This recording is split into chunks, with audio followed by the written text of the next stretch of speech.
नमस्कार दोस्तों, मैं राहुल सर आपके अपने चैनल पूर्वांचल कैरियर क्लासेस पे बहुत बहुत स्वागत करता हूं। दोस्तों, पिछली कक्षा में हम लोगों ने राजस्थानी चित्रकला पे चर्चा किया था। राजस्थानी चित्रकला पे आज की हमारी चौथी कक्षा होगी। थोड़ा सा हमने बताया था कि आपके जो सिलेबस में राजस्थानी शैली है तो बहुत ही आसान दोस्तों, लेकिन थोड़ा सा लेंदी है, थोड़ा सा लंबा चौड़ा है। और जहां से थोक के भाव में क्वेश्चन आते हैं, यानी अच्छे खासे 3 से 4 या 5 क्वेश्चन तक आ जाते हैं, तो इसलिए हमें बहुत ध्यान से इसको पढ़ना होगा। मेरा पूरा प्रयास होगा कि यहाँ से जो भी क्वेश्चन यदि बने तो कम से कम आपकी क्लास में उस पर चर्चा हम लोग किए हों। ऐसा ना हो कि नया क्वेश्चन आपके सामने आ जाए। तो इस पर ध्यान रखकर हम काफ़ी कई जगह से, कई पुस्तकों से काफ़ी कुछ मैटर कहीं ढूंढ ढांड के लाते हैं। तो दोस्तों, बस आप लोगों को वीडियो के अंत तक बने रहना है। और अच्छा लगे तो लाइक, सब्सक्राइब और शेयर भी कर दीजिएगा। बाकी आपकी मर्जी, नहीं करेंगे तो भी कोई बात नहीं है। हमारा जो काम हम तो करते रहेंगे भाई। आपके सामने मैं बेहतरीन कक्षाएं लेकर, आपकी जब तक परीक्षा नहीं हो जाती तब तक लेकर आता रहूँगा। और पूरा 100% अपना प्रयास करूँगा कि आपकी सफलता में मेरा भी कुछ योगदान रहे। तो दोस्तों, देर ना करते हुए आइए हम लोग आगे बढ़ते हैं।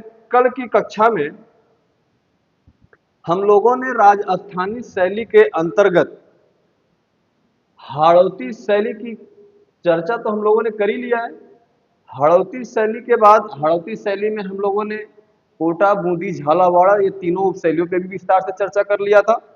कल वाली क्लास में हमने मेवाड़ शैली पे भी चर्चा किया। मेवाड़ शैली की जो एक कोई उपशैली भी हमने चर्चा किया था, शायद नाथ द्वारा की चर्चा हम लोगों ने कल कर लिया था। तो मेवाड़ शैली चल रहा था हमारा कल, क्या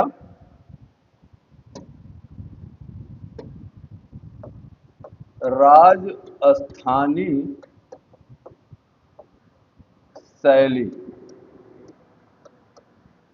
राजस्थानी शैली के अंतर्गत दोस्तों हम लोगों ने इसकी जो एक प्रकार है इस राजस्थानी शैली का, मेवाड़ शैली। मेवाड़ शैली, इसी मेवाड़ शैली पे चर्चा हम लोगों ने कल स्टार्ट किया था। और मेवाड़ शैली के बारे में जितना हमें मतलब कहने का मतलब जितना हमारे लिए जरूरी मैटर था, उस सभी महत्वपूर्ण बिंदुओं पर चर्चा आपके सामने विस्तार ढंग से किया गया। आज की अगली कड़ी है, इसी शैली के अंतर्गत हमने नाथद्वारा शैली का भी चर्चा कल किया था। किस शैली का? इसके अंतर्गत आने वाली उपशैली नाथ द्वारा। जब हम मेवाड़ शैली कल पढ़ रहे थे तो इस मेवाड़ शैली का हमने देखा था, इसमें एक शासक का नाम आता है राणा राज सिंह का। वही राणा राज सिंह नाथ द्वारा में श्रीनाथ जी की मूर्ति स्थापित करता है। और जहां पर वह मूर्ति स्थापित करता है, कहां पर? श्रीनाथ नाथ द्वारा में। वहां पे एक छोटा सा कस्बा है, एक गांव है सिहाड़ नाम का। किस नाम का? सिहाड़ नाम का। इसी सिहाड़ नामक गांव में राजा राणा राज सिंह ने नाथ द्वारा में, ये जो सिहाड़ नामक गांव है, यहीं पर उसने श्रीनाथ जी की एक मूर्ति स्थापित की थी। और वो मूर्ति धीरे धीरे मंदिर में परिवर्तित हो गई। और उस मंदिर के आसपास का क्षेत्र, उस क्षेत्र के अंतर्गत जो शैली पनपी चित्रकला की, उसी का नाम क्या दे दिया गया? नाथ द्वारा शैली दे दिया गया। हालांकि यह नाथ द्वारा शैली किसकी उपशैली है? मेवाड़ की उपशैली है। और यह मेवाड़ किसके अंतर्गत आती है, किस शैली के अंतर्गत आती है? आपकी यह राजस्थानी शैली के अंतर्गत आती है। तो दोस्तों, बहुत ध्यान से पढ़िएगा। नाथ द्वारा शैली में हमने देखा था कल, नाथ द्वारा शैली हम लोगों ने इस पर विस्तार से चर्चा कर लिया था। इसके अंतर्गत जो है हमने कुछ प्रमुख चित्रकारों को भी देखा था, जैसे आपके नारायण है, चतुर्भुज है। किसको देखा था? नारायण हमने देखा था कल। चित्रकार में, प्रमुख चित्रकार में नारायण नारायण चतुर्भुज, हीरालाल हीरालाल घासीराम। अच्छा, घासीराम बहुत ही अच्छे चित्रकार थे। तुलसीराम है, उदयराम है, क्या नाम है, एक तुलसीराम है, राम वाले चार तो हैं, तीन चार तो हैं, तुलसीराम, घासीराम, उदयराम। अच्छा, दो महिला चित्रकार भी थी इस नाथ द्वारा शैली के अंतर्गत। दो महिला चित्रकार भी थी, कमला और इलायची। कौन? कमला, कमला और इलायची, इलायची, ये दोनों महिला चित्रकार थी। किस शैली की? इसी नाथ द्वारा शैली की। कल हमने चर्चा इन सभी बिंदुओं पर बहुत ही विस्तार पूर्वक कर लिया था। तो इसके अंतर्गत हमने देखा यह नाथ द्वारा मेवाड़ की उपशैली है। नाथ द्वारा में सिहाड़ नामक स्थान पे, सिहाड़ नामक गांव में इस शैली की आप देखेंगे जो राणा राज सिंह है, राणा राज सिंह ने 10 फरवरी सन 1672 ईस्वी को, कब? 10 फरवरी 10 फरवरी सन 1672 ईस्वी को नाथ द्वारा में श्रीनाथ जी की मूर्ति स्थापित करता है और उसी के क्षेत्र में पनपने वाली शैली नाथ द्वारा उपशैली या नाथ द्वारा शैली के नाम से जानी जाती है आगे चलकर। तो इसके प्रमुख चित्रकारों में आप देखेंगे, हमने कल चर्चा कर लिया था चित्रों पे भी, चित्रकारों पे भी हमने सोचा थोड़ा सा रिवीजन हो जाए आपका। तो चित्रकार में आपके नारायण हैं, चतुर्भुज हैं, हीरालाल हैं, आपके घासी राम हैं, ये घासी राम है, ये तुलसी राम है, ये उदय राम है, चंपा राम है। कौन है? चंपा राम, चंपा राम। और दो महत्वपूर्ण नाम इस नाथ द्वारा उपशैली के अंतर्गत चित्रकारों में, जो कि महिला चित्रकार थी, मेरे सिपाहियों, सॉरी सिपाहियों, सिपाही का बैच में हिंदी पढ़ा रहा था वही निकल गया, माफ करिएगा। आप तो हमारे भावी शिक्षक हैं। इस देश का भविष्य आपके हाथ में है। आने वाला भविष्य आप जिधर चाहेंगे इस देश का उधर मोड़ देंगे।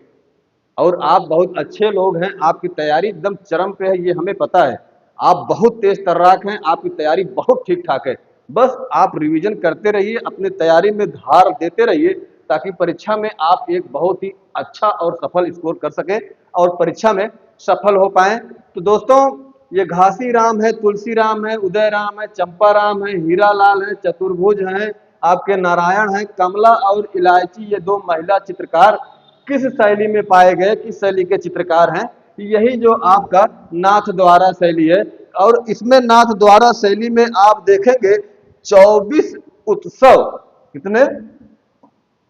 24 उत्सव और 66 भोगों का, 66 भोगों का अंकन इसी नाथ द्वारा शैली में किया गया है। किस शैली में? इसी नाथ द्वारा शैली में किया गया है। ये बहुत महत्वपूर्ण बिंदु है, जो कि आपको कहीं नहीं मिलेगा, ढूंढ ढूंढ कर लाना पड़ता है आप लोगों की सफलता के लिए। तो दोस्तों, आप लोगों के लिए मेहनत की जाती है, तो कम से कम आप लोग इसको बढ़िया से देख लीजिए, पढ़ लीजिए, दिमाग में एकदम टोंगा बैठे, टोंगा में गठिया भैया है कि हमारे का नाम से ये तो हो गया, बस इससे ज्यादा हमें कुछ है ही ना। कहीं से क्वेश्चन बना ले एग्जामिनर, एग्जामिनर की इतनी हिम्मत नहीं है कि जो पढ़ा दिया गया है उससे बाहर क्वेश्चन बना दे। जैसे वो कौन से बाबा चल रहे हैं बागेश्वर वाले, कहते हैं कि जेकर पर्ची बनाई वही लिया कईबा, चाहे वहीं से बदल लगा। तो अरे हिम्मत ना केहू दूसरे को उठा लेबा, जेकर हम पर्ची बनाए रहा वही लिया कईबा। ये उनका चैलेंज है, बाबा बागेश्वर वाले जो हैं। लेकिन अपना भी कुछ चैलेंज है अपनी मेहनत के बल पे, कि एग्जामिनर की इतनी हैसियत नहीं है कि परीक्षा में जो प्रश्न पूछेगा वो कहीं बाहर से पूछ ले। जो कक्षा में आपको पढ़ाया जा रहा है उसी में से कहीं से बस शब्दों का हेर फेर करके क्वेश्चन आएगा, ये गारंटी है। तो दोस्तों, हम लोगों ने नाथ द्वारा शैली तो देख लिया, हालांकि कल भी देखा था, आज भी देख लिया, थोड़ा सा जल्दी जल्दी में, थोड़ा सा रिवीजन हो गया आपका। बस अगला हमारा है, इसी नाथ द्वारा के अगली कड़ी हमारी है देवगढ़ उपशैली। कौन सी है? देवगढ़ गढ़ उपशैली या शैली, या सीधा सीधा लिख दो दुनियादारी से क्या मतलब है, समझते रहो। है कि ना भैया? कहो सर, ठीक है ना? हाँ, चलिए। देखिए आप लोग तो सर है ना भैया, आप लोग भी सर ही हैं। बस एक बार मोहर लग जाए सरकारी वाली तो उसके बाद क्या ही कहना, है कि नहीं? चलिए, परीक्षा तो नवंबर में होने जा रही है, लास्ट नवंबर या दिसंबर में परीक्षा आपका होना ही होना है। बहुत जल्दी रिजल्ट भी आएगा, बहुत जल्दी नियुक्ति भी दे दी जाएगी। क्योंकि जो कीर्ति मैडम आई है ना, बहुत अच्छी है। मतलब कहने का मतलब अच्छी, मतलब जैसे भावनाओं को समझिए। कहने का मतलब है कि अभी नई नई अध्यक्ष पद पर उनकी नियुक्ति हुई है। वो अच्छी का मतलब है उनका जो पिछला कार्यकाल जिस पद पर थी, वो गोरखपुर में यूनिवर्सिटी में भी रही है प्रोफेसर के पद पर। बड़ा अच्छा कार्यकाल रहा है, बड़ी पंक्चुअलिटी के साथ उन्होंने काम किया है। तो हम लोग ऐसा उम्मीद करते हैं कि जो नई जिम्मेदारी उनको बहुत बड़ी मिली है, उस पर भी उसी तरह बहुत मेहनत और लगन ईमानदारी से काम करेंगे। उस बेस पे कहा जा सकता है कि बहुत अच्छा होगा आगे आने वाले समय में। तो देखिएगा, अगली शैली हमारी कौन सी है आज की? देवगढ़ शैली। कौन सी शैली है दोस्तों? देवगढ़ शैली। ये आखिर में देवगढ़ शैली है कहाँ, इसकी स्थिति क्या है? इस देवगढ़ शैली की स्थिति क्या है? यह देवगढ़ शैली आखिर में है कहाँ, इस पर हम चर्चा कर लेते हैं। तो देवगढ़ शैली की अगर हम बात करें दोस्तों, तो आप देखेंगे कि यह जो देवगढ़ है, यह मेवाड़ सीमा से लगा हुआ है। कहाँ से? मेवाड़, मेवाड़ सीमा से लगा हुआ लगा हुआ जो देवगढ़ है, सॉरी, उदयपुर है भाई, गलती हो रहा है, देवगढ़ नहीं, उदयपुर। मेवाड़ की सीमा से लगा हुआ उदयपुर से 68 मील 68 मील दूर यह एक बहुत ही प्यारा ठिकाना या स्थान है। तो देवगढ़ शैली की अगर स्थिति की बात कर ली जाए, तो देवगढ़ शैली की स्थिति में हम देखेंगे कि मेवाड़ सीमा से लगा हुआ देवगढ़ क्या है? अरे भाई, क्या है? काहे मिट रहे हो भाई? मिटो न, जो कहे वही करो। तो मेवाड़ सीमा से लगा हुआ जो देवगढ़ है, उसी देवगढ़ से कितनी मील दूर? 68 मील दूर पर एक स्थान, एक ठिकाना स्थित है, जिसे किस नाम से जाना जाता है? देवगढ़ के नाम से जाना जाता है मेरे भाइयों। कौने नाम से सर जी का जाना जाता है? देवगढ़ के नाम से जाना जाता है। और जब आप देवगढ़ के अंतर्गत या उस क्षेत्र के अंतर्गत जो एक शैली उपशैली के रूप में पनपती है, बढ़ती है, विकसित होती है, पल्लवित होती है, पुष्पित होती है, फलती फूलती है, उसी शैलिया को उसी क्षेत्रवा के नाम से, देवगढ़ उस क्षेत्रवा का नाम रहा, उसी के नाम पर उस उपशैलिया का नाम रख दिया गया क्या? देवगढ़ उपशैली। ये इसकी स्थिति की बात हो गई, किसकी? देवगढ़ शैली की। अगर अब स्थापना की बात कर ले, स्थापना की इसकी बात कर ली जाए, इसकी स्थापना जो है, स्थापना किसने की और कब की? तो अगर देवगढ़ शैली की स्थापना की बात कर ली जाए, तो आप देखेंगे 1680 ईस्वी में एक चूड़ावत नाम का बहुत ही महान शासक हुआ करता था। रावत, जो क्या नाम है, 1680 में रावत द्वारिका दास चूड़ावत, वही इसकी स्थापना किया था। ये जो देवगढ़ है, देवगढ़ शैली है, जो देवगढ़ नामक स्थान है, इसकी स्थापना किसने किया था? वही रावत। कब किया था? 1680 में रावत द्वारिका दास चूड़ावत, द्वारिका दास चूड़ावत सन 1680 ईस्वी में स्थापना इसी ने किया था इस देवगढ़ का। आप लोग बहुत ही एक टोंगम भैया लोग गठिया ला क्वेश्चन बने कोई तेहू से क्वेश्चन आप लोग से पूछ लिया जाता है। जो मेवाड़ में एक शासक था राजा जयसिंह, उसी का समकालीन ये माना जाता है। मेवाड़ का शासक राजा जयसिंह या जयपुर का भी शासक वो रहा जयसिंह। भाई जयसिंह ने ही जयपुर नगर की स्थापना की थी, तो उसी का ये समकालीन शासक था। कौन? यही रावत द्वारिका दास चूड़ावत। यही रावत द्वारिका दास चूड़ावत ने सन 1680 ईस्वी में इस देवगढ़ की स्थापना की। यहाँ पे आप देखेंगे कि यहाँ के रावत को 16वें उमराव के नाम से संबोधित किया जाता है। किस नाम से? 16वें उमराव। उमराव जान वाला नहीं है, ये उमराव दूसरा है, 16वें उमराव। यहाँ के रावतों को, जो कहाँ के रावतों को? देवगढ़ क्षेत्र के रावतों को 16वें उमराव के नाम से संबोधित किया जाता था या जाना जाता था। ये बात याद रखिएगा। आप देखेंगे कि इस शैली को अगर कोई प्रकाश में लाने का काम किया तो इस शैली को प्रकाश में लाने का काम वही थे श्रीधर। क्या नाम था उनका? श्रीधर अंधारे महाराज। क्या नाम था? श्रीधर अंधारे महाराज। हम क्या नाम बताएंगे? क्या नाम हुआ? श्रीधर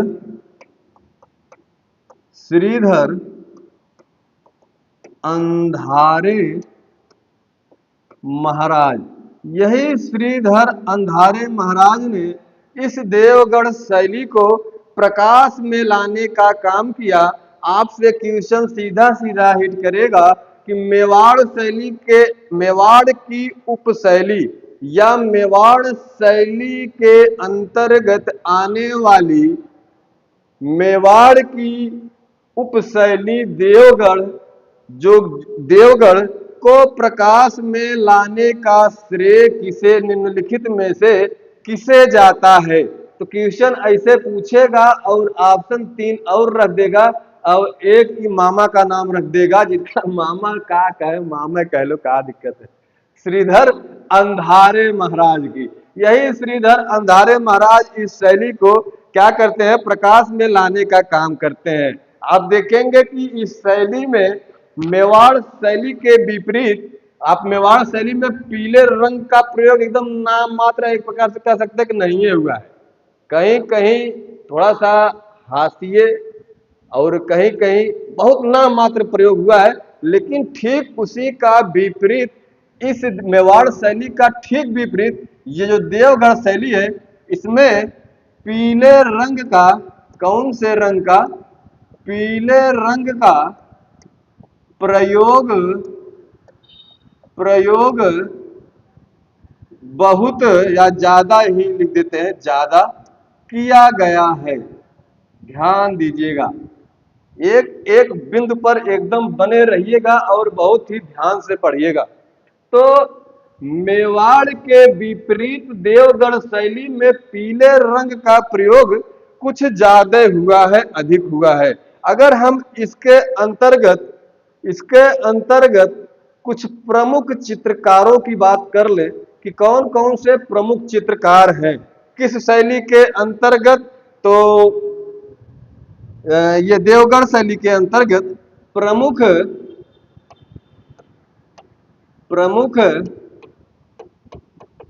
चित्रकार किस शैली के भैया? क्यों सर? किस शैली के चित्रकार? देवगढ़ उपशैली के।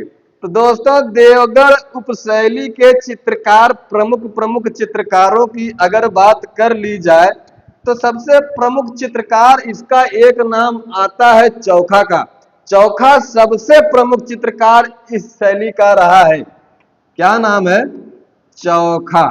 ले एक हम एकदम चारों तरफ से अंडरलाइन कह देते, एक एकदम अखिया पुतरिया से स्कैन कैला और दिमकवा में एकदम एक बढ़िया स्ट्रोंगम गठियाला।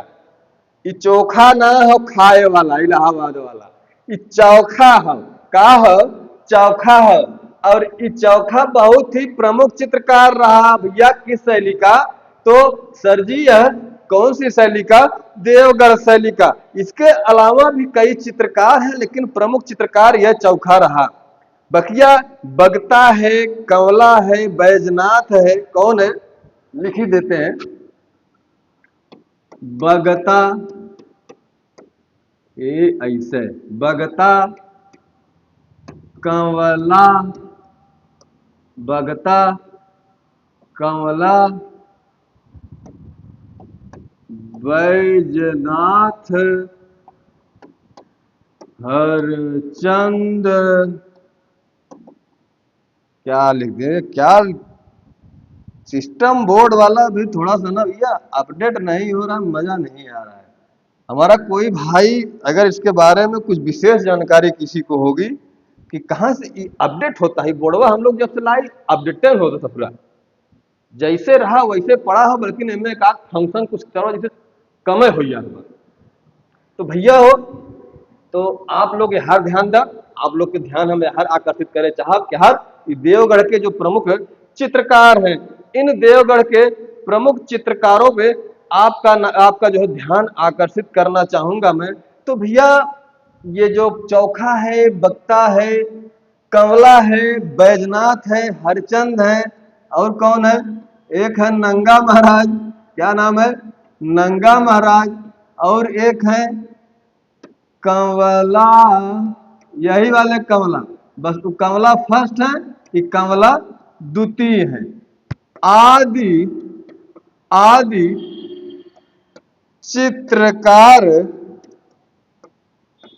देवगढ़ देवगढ़ शैली के अंतर्गत चित्रकला का कार्य करते थे। तो दोस्तों ध्यान रखिएगा कि देवगढ़ शैली के अंतर्गत सबसे प्रमुख चित्रकार कौन था, वही चौखा था। आप ध्यान देंगे कि बगता जो है, ये बगता नामक चित्रकार, इसने कुंवर अनूप सिंह का, भैया ये जो कुंवर अनूप सिंह है,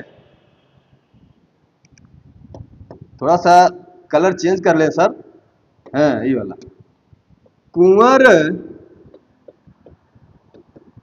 कुंवर अनूप सिंह सुअर सुअर का शिकार करते हुए करते हुए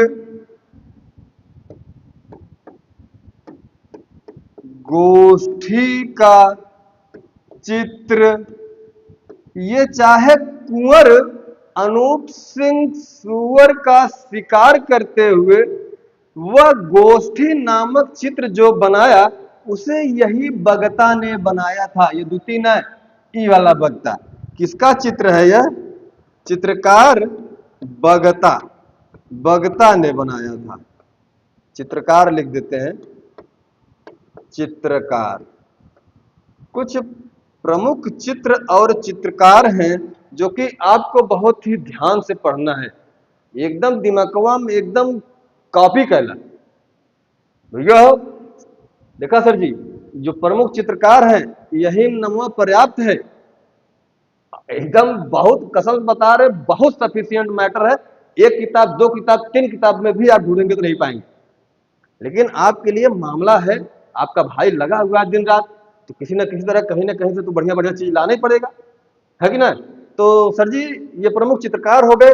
ये चित्रवा बड़ा पूछता है, इसीलिए कह रहे हैं कि एक बड़ा ध्यान रखिएगा। कौन चित्रवा, कि कुंवर अनूप सिंह सुअर का शिकार करते हुए, और एक चित्र है गोष्ठी का चित्र। ये दोनों चित्रवा के बनाए रहा, एक चित्रकार रहन बगता, यह बगता महाराज यह कर सुअर और शिकार बना अनूप सिंह के बनाए थे। एक है कंवला, कंवला ने रावत राघव दास का चित्र बनाया। जो रावत राघव दास हैं, थोड़ा सा इसको हम ऊपर कर लें,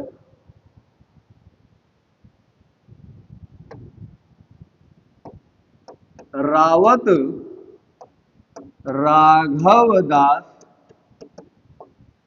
का चित्र, रावत राघव दास का चित्र किसने बनाया मेरे सर जी लोगों? किसने बनाया? कंवला ने बनाया। कौन? कंवला। किसने? कंवला ने। चित्रकार कौन था? कंवला ने रावत राघव दास का चित्र बनाया। यह भी बहुत महत्वपूर्ण है, इसको भी याद रखिएगा। रावत गोकुल दास को अपने दरबारियों के साथ होली खेलते हुए। एक है रावत, क्या नाम है, रावत गोकुलदास को अपने दरबारियों के साथ होली खेलते हुए, रति क्रीड़ा करते हुए, गोधूली, ये जो गोधूली होता है, गोधूली बेला नामक एक चित्र है। ये सब चित्रों को बनाने का काम किसने किया था? तो मेरे प्यारे शिक्षक एवं शिक्षिकाओं, चौखा जो कि सबसे प्रमुख चित्रकार है इस देवगढ़ शैली का, किसने किया था? वही चौखा ने किया था। कौन कौन से चित्रों को बनाने का काम चौखा महाराज ने किया था? तो ये गोकुलदास अपने दरबारियों के साथ होली खेलते हुए, रति क्रीड़ा करते हुए, होली खेलते हुए, रति क्रीड़ा करते हुए, गोधूली बेला का चित्र, ये सब सारे चित्र किसने बनाए थे? यही चौखा महाराज ने बनाया था। तो भैया आगे देखेंगे, एक नाम आता है रावत नाहर सिंह। रावत नाहर सिंह जनाना में नाहर सिंह प्रेमिका को प्याला देते हुए। किसने? रावत सिंह, अरे नाहर सिंह, ये बहुत ही प्यारा शासक था नाहर सिंह। रावत रावत नाहर सिंह अपनी प्रेमिका को अपनी प्रेमिका को प्याला देते हुए। भैया रावत नाहर सिंह अपनी प्रेमिका को प्याला देते हुए, ये जो चित्र है बैजनाथ का, किसका चित्र है ये? चित्रकार बैजनाथ महोदय का है। यही इसके चित्रकार कौन है? बैजनाथ है। रावत नाहर सिंह अपनी प्रेमिका को प्याला देते हुए नामक जो चित्र है, उसकी चित्रकारी करने का श्रेय या उसके चित्रकार यही कौन है? कौन है? बैजनाथ है। तो भैया बहुत स्लो मोशन में, चूंकि मैं चाहता हूं कि एक एक चीजिया आपके दिमाग में पूरी तरह बढ़िया से फिट हो जाए, किसी भी प्रकार की कोई दिक्कत न आने पावे, ताकि ऐसा ना हो कि हम पढ़ा दें और आपको कुछ समझ में ही ना आए, या कुछ ऐसा चीज आपके सामने रख दे जिससे आपका कोई वास्ता ही ना हो, परीक्षा से संबंधित कोई मामला न बने। तो ऐसा नहीं करना है, हमको ऐसा काम करना है कि आपको समझ में भी आ जाए, और जो इम्पोर्टेंट इम्पोर्टेंट फैक्ट है, महत्वपूर्ण तथ्य है, महत्वपूर्ण बिंदु है, उस पर भी विस्तार से बढ़िया से सरल भाषा में चर्चा कर ली जाए, और सीधा परीक्षा से क्वेश्चन फंसा दिया जाए। यही प्रयास, यही संकल्प, यही प्रतिज्ञा लेकर चल रहे हैं। बस आप लोग थोड़ा सा लाइक वाइक करके मनोबल बढ़ा दिया करें, ताकि थोड़ा और मजेदार वीडियो बन जाए, थोड़ा सा और हम मेहनत कर पढ़ाई पाई। जनता है भैया, उत्प्रेरक बड़ा बड़ा काम होता है। गंगा मड़ैया उठत जांगर सब कमे लगावत, लेकिन हो कह के वो उत्प्रेरक का काम करते हैं। उसी में हु हा हल्ला कह के मारते हैं, एकदम मड़ैया ले जाके टांग देते हैं, चाहे कैसो मड़ई हो, चाहे वो सारा हो, चाहे बीचों में का लागत है बड़रिया वाली मड़ई जो दो तरफ लटकत। तो भैया हो, सर जी हो, मैडम लोग, आप लोग से इतने विनती बा कि एकदम जो टॉपिक आप लोग को पढ़ाई जा रही है, यहाँ से थोक के भाव में क्वेश्चन आता है, परीक्षा में अब ज्यादा समय में बच्चा दिखा ना भाई, बात बता दी साहब, माना चाहे मत माना, मनबा तो हर फायदा हुई, ना मनबा तो केहू फायदा ना हुई। चला आगे देखते हैं। तो रावत नाहर सिंह अपनी प्रेमिका को प्याला देते हुए नामक जो चित्र है, ये किसका है? यह बैजनाथ जी का है। अगर कुछ अन्य चित्रकारों की बात कर, इसमें कुछ और अन्य चित्र हैं, उन चित्रों पर चर्चा कर रहे हैं। जैसे रावत गोकुलदास श्रीनाथ जी की पूजा करते हुए, रावत गोकुल दास श्रीनाथ जी की पूजा करते हुए। ये जो चित्र है रावत गोकुलदास श्रीनाथ जी की पूजा करते हुए, यह भी एक बहुत ही महत्वपूर्ण चित्र है। ये देवगढ़ शैली के अंतर्गत आता है। आप इसी में जो है शिकारी कुत्ते, शिकारी कुत्ते या कुत्ता जो भी कह लें, शिकारी कुत्ता नामक भी चित्र इस देवघर शैली का सबसे प्रसिद्ध चित्र रहा है। इसके अलावा कर्नल टाड की सवारी भी इस शैली का सबसे प्रसिद्ध चित्र रहा है। कौन सा? कर्नल कर्नल टाड की सवारी। कर्नल टाड की सवारी, यह भी इसका बहुत अच्छा चित्र रहा है। अच्छा, आप देखेंगे कि अजारा की ओबरी व मोती महल के जो भित्ति चित्र हैं, अजारा की ओबरी क्या है? ध्यान दीजिएगा, बहुत महत्वपूर्ण बिंदु है। अजारा की ओबरी और मोतीचंद का महल, महल के भित्ति चित्र को बनाने का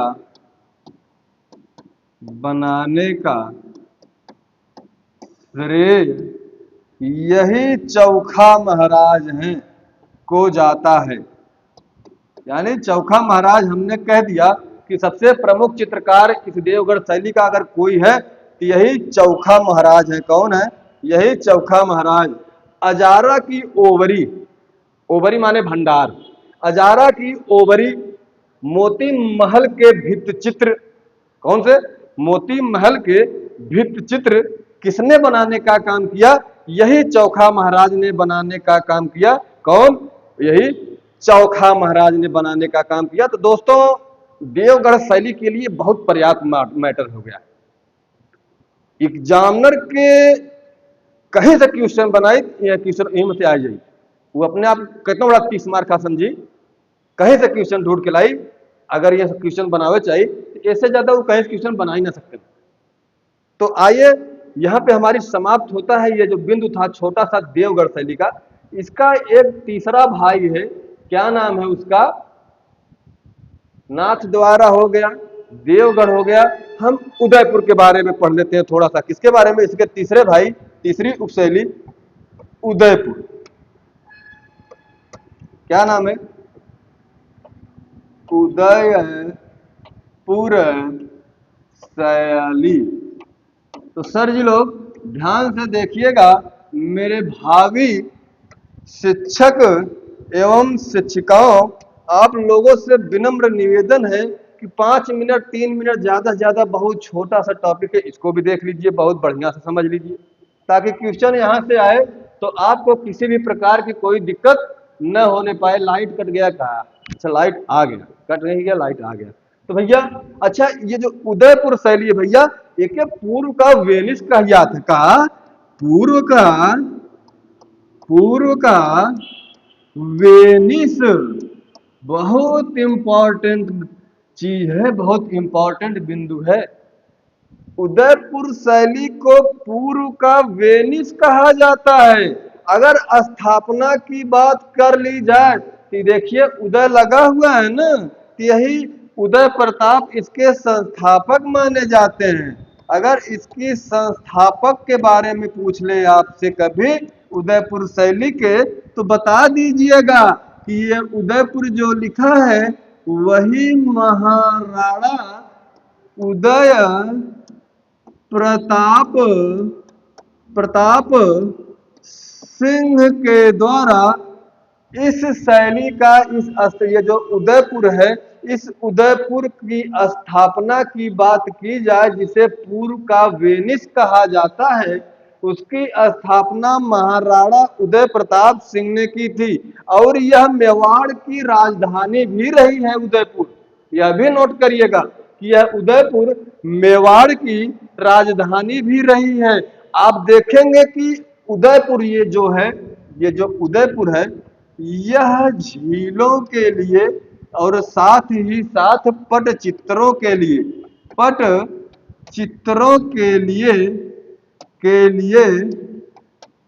एकदम विख्यात है, प्रसिद्ध है, क्या है, फेमस है। चलिए, बस सर जी इतने तो पढ़ना था इसमें, इससे ज्यादा इसमें कुछ है ही नहीं है उदयपुर शैली में, इससे ज्यादा कुछ आपको पढ़ने नहीं है, यही पर्याप्त है। तो दोस्तों, उम्मीद करता हूं कि सारी बातें बहुत बेहतरीन तरीके से आपको समझ में आई होंगी, और वीडियो के अंत तक बने रहिएगा, देखिएगा। तब तक के लिए आप स्वस्थ रहिए, मस्त रहिए, पढ़ते रहिए और अपनी पढ़ाई में व्यस्त रहिए। परीक्षा में अब समय नहीं रहा है। फिर एक बार पुनः कहता हूं कि नवंबर लास्ट या दिसंबर में पेपर हो जाएगा, जो मैं आज पिछले 4 महीने से चिल्ला के गला फाड़ के कह रहा हूं। हमने कहा था कि अध्यक्ष अगस्त के लास्ट तक आ जाएंगे, तो अगस्त के लास्ट तक अध्यक्ष की नियुक्ति हो गई। हमने कहा है, आज के 4 महीने पहले भी कहा था और आज भी कह रहा हूं कि एग्जाम टीजीटी पीजीटी 2022 का 4163 वाला जो पोस्ट है, उसका एग्जाम नवंबर लास्ट या दिसंबर में कुल मिला जुला के कहा जाए तो इसी सत्र के अंतर्गत हो जाना है। तो मिला जुला के अक्टूबर नवंबर, मोटा मोटा देखिए तो 2 महीना 2.5 महीना समय आप लोग के पास बा। तो अपनाए जरूरत ना बा कि ये जगावत है और तहाँ लोग खुदे सदनी जागत है, तैयार भी है, आप लोग को अच्छी खासी तैयारी भी है, ये मुझे पता है। बस आप लोग एक बार रिवीजन और बढ़िया से करते रहिए, ताकि परीक्षा को एकदम पेपर फाड़ फूड़ के फेंक दें। सिलेक्शन चाहिए, बस यही।